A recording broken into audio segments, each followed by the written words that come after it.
Ысык Көл облусунун тургуну Азия Абдрахманова боз үйдүн жабдуу жасалгаларын даярдоону жаштарга үйрөтүү менен алек. Муундан муунга өтүп келаткан өнөрдү аздектеп, аны жайылтууда. Эмгектери бир нече ири көргөзмөлөргө коюлган. Кайненем дагы иштөө чыгып, кайын журтум бардыгы иштөө болчу.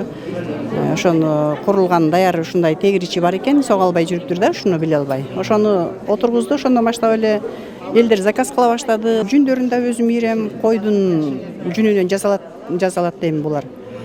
Койдун жүнүн кыркып алып, жууп тазалап, ийрип, чыйратып дегендей өзүм курам отуруп алып, мунун баарын мына бул жерден курулат. Ушу станок күздүк деп коет, ушул жерден башталат да бардыгы.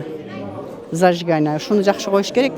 Көчмөн сыры аталышындагы кол өнөрчүлөрдүн эл аралык форумуна жерлерден өнөр адамдары келишти. Колго жасалган буюм тайымдар, сүрөт, жыгачты көркөм оюу сыяктуу татаал эмгектердин кооздугу көз жоосун алат.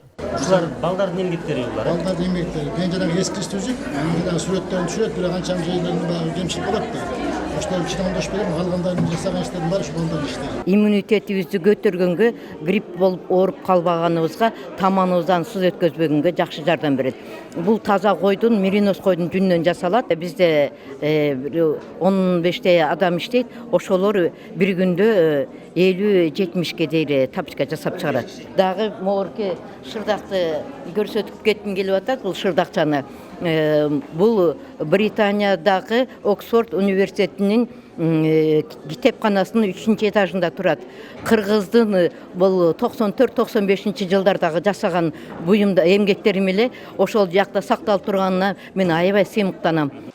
2019 жылы Ысык Көл эл аралык кол өнөрчүлөр уюму тарабынан боз үй мекени деп табылган. Ал эми Нарынга шырдак мекени макамы ыйгарылган. Пандемиядан улам аны тастыктаган сертификаттар бериле элек болчу. Форумдун жүрүшүндө аларды тапшыруу аземиде өттү. Признает Нарынскую область родиной шырдака. Поздравляю.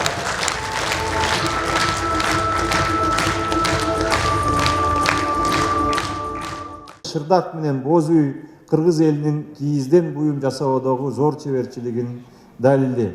Белгилей кетсек, азыр бүткүл дүйнө этникалык, уникалдуу этнографиялык дөөлөттөргө көңүл кушун буруп турган кези. Маданиятты көтөрүү менен катар эле киреше кийрүү тармагына да кийирсек болот. Айрыкча айыл жеринде айыл чарбасында жүндү кайра иштетүү, терини кайра иштетүү, деги эле баардык айыл чарба азыктарын кайра иштетүү кол өнөрчүлөрдүн колунан жаралат.